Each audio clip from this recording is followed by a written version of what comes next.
ভোটের আগের দিন তৃণমূল বিজেপির সংঘর্ষে জখম তৃণমূল কর্মীর মৃত্যু হলো। মৃত তৃণমূল কর্মীর নাম মনোরঞ্জন দিগার। তার বাড়ি খানাকুলের রামচন্দ্রপুর এলাকায়। ঘটনায় শোকস্তব্ধ মৃতের পরিবার। আরামবাগ লোকসভায় ভোট হয়েছে 20 মে। ভোটের আগের দিন ওই এলাকায় তৃণমূল বিজেপির সংঘর্ষে প্রায় 10 থেকে 12 জন তৃণমূল কর্মী জখম হন। জানা গেছে ওই রাতে কয়েকজন তৃণমূল কর্মী একসাথে বাড়ি ফিরছিলেন। সেই সময় বেশ কিছু বিজেপি কর্মী তাদের ওপর চড়াও হন। এই ঘটনায় গুরুতর জখম হন মনোরঞ্জন দিগার ও আরও বেশ কিছু তৃণমূল কর্মী।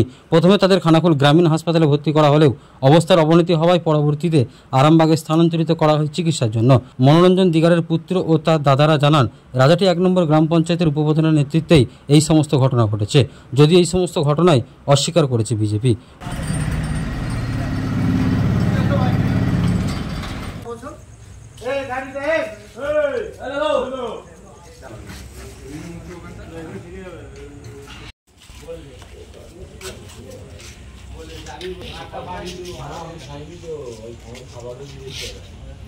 খাবার অর্ডার দিয়ে যাচ্ছে ঘরে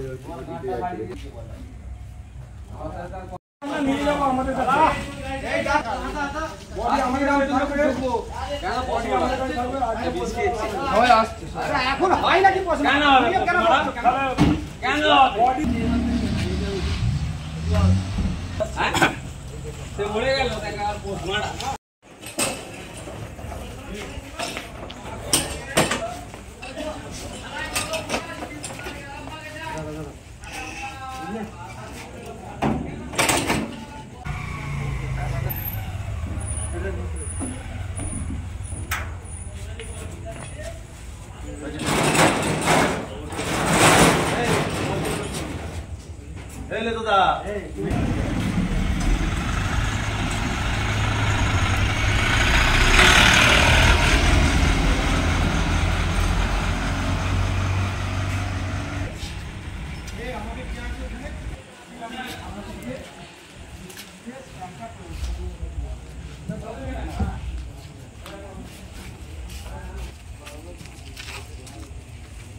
অবিলম্বে একে গ্রেপ্তার করতে হবে, উপপ্রধান যে মার্ডার ঠিক আছে।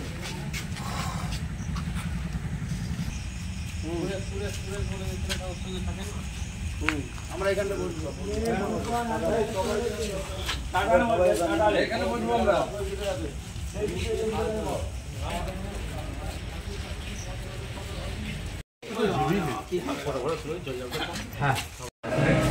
কি হয়েছে আপনার বলছে বিজেপির লোকেরা মানে ভোটের একদিন আগে মারধর করেছিল। এই দিন শরীরটা খারাপ ছিল, খারাপ হয়ে যাওয়ার পরে আজকে হঠাৎ এরকম হয়ে গেল। কখন হলো? রাত্রি 11টা 10 15 হতে হবে। সেদিন কি শুনেছিলেন, কি হয়েছিল সেই দিন? ভোটের আগের দিন যে বলছেন, আগের দিন বিজেপি লোকেরা মারধর করেছিল, মারধর করে হসপিটালে ভর্তি ছিল। আর খানাকুল থানাতে লাইনে আরামবাগ থানাতে পারমিশন করেছিল। আরামবাগে চিকিৎসা কোথায় চলছিল? আরামবাগে।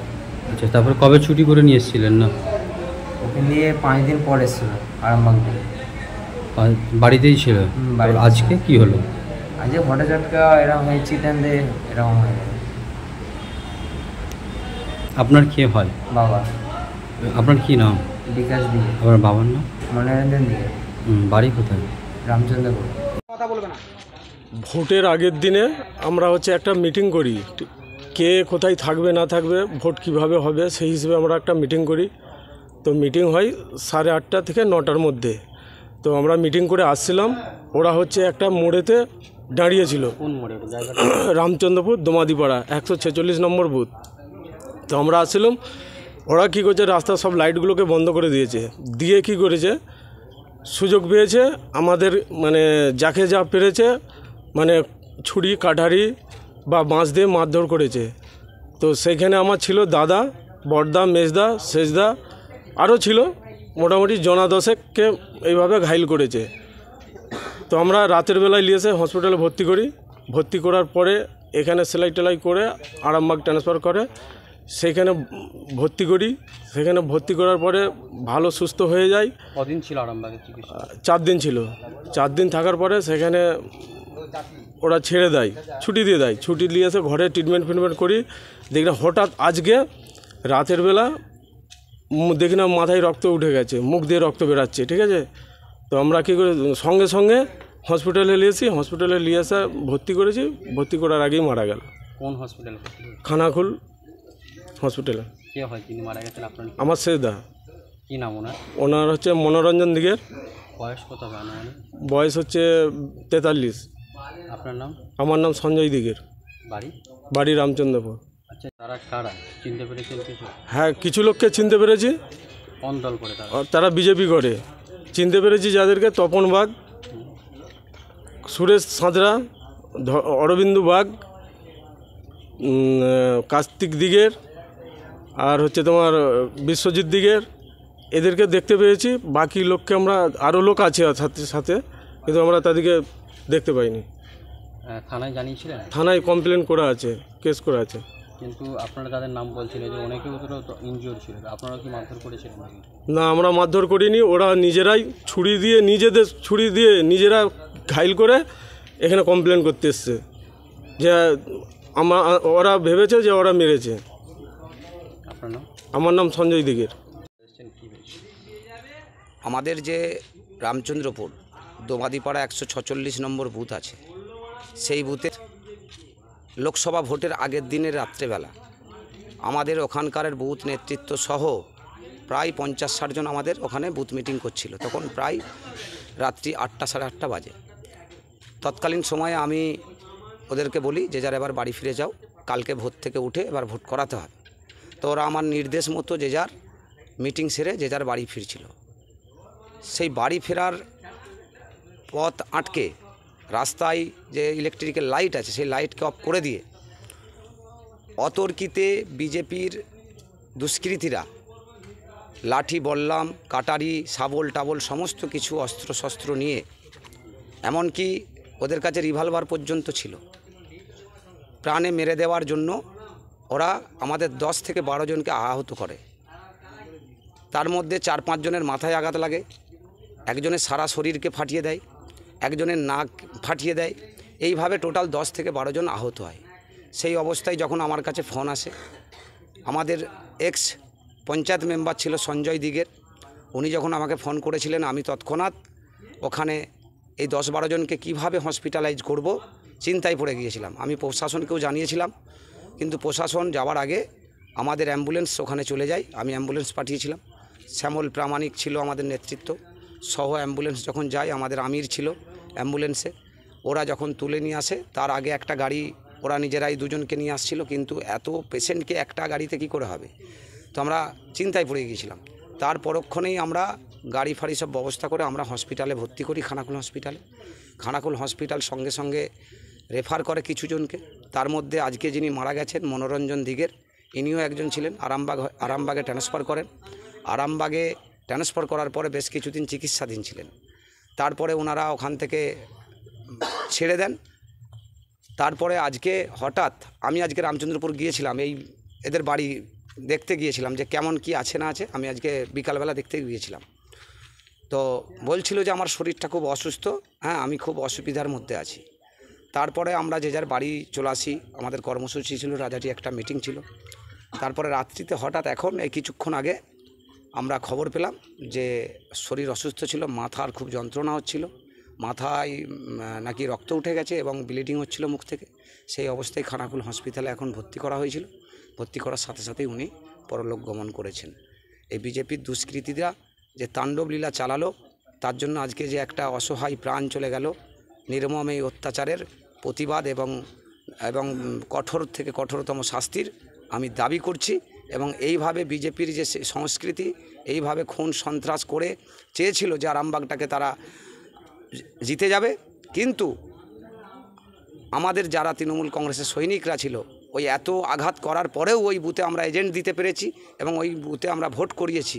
তা সত্ত্বেও এত কঠিন পরিস্থিতিকে মোকাবিলা করেও আমরা কিন্তু ভোটটা করিয়েছি। কিন্তু আজকে সবথেকে দুঃখজনক ঘটনা এবং বেদনাদায়ক ঘটনা যেটা হচ্ছে, আজকে আমাদের এই দাদাটা আজকে মারা গেছেন, মনোরঞ্জন দা, উনি আর নেই। তাই আমি বিজেপিকে ধিক্কার জানাই।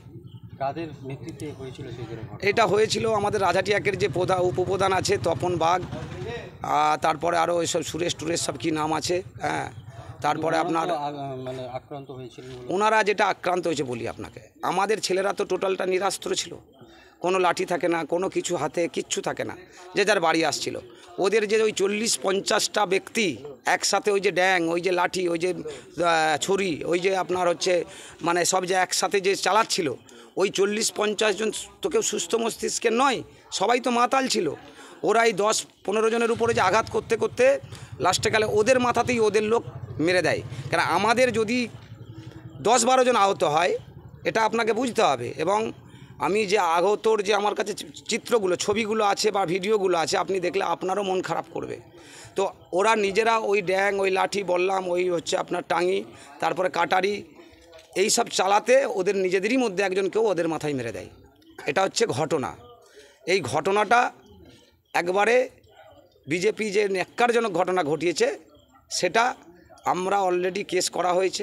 অলরেডি তার মধ্যে থেকে আমরা বারংবার প্রশাসনকেও জানিয়েছি যে ওখানে শুধুমাত্র এই যে মারটা বড় কথা নয়, মারার পরেও এদেরকে যে চিকিৎসা করা হবে ঠিকঠাকভাবে এরা চিকিৎসা করাতে আসতে পারছিল না। এদের পথ ঘেরা আটকানো হতো, এদের ঘর ঘেরাও করা হতো, এদের রাত্রেবেলা এদের বাড়ির পাশাপাশি বম ফেলা হতো যাতে না এরা কোথাও বেরোতে পারে। এতটাই আতঙ্কিত ছিল এরা। আজকে আমি সেই আতঙ্ক কাটানোর জন্য আমার দলের নির্দেশ অনুসারে আমি আজকে রামচন্দ্রপুর গিয়েছিলাম, এদের সঙ্গে সবার বাড়িতে গিয়েছিলাম এবং দেখা করে আসছিলাম। আমার নাম নূর নবী মণ্ডল, আরামবাগ সাংগঠনিক জেলা যুব তৃণমূল কংগ্রেসের সহসভাপতি। যিনি মারা গেছেন ওনার বাড়ি রামচন্দ্রপুর দোমাদিপাড়া।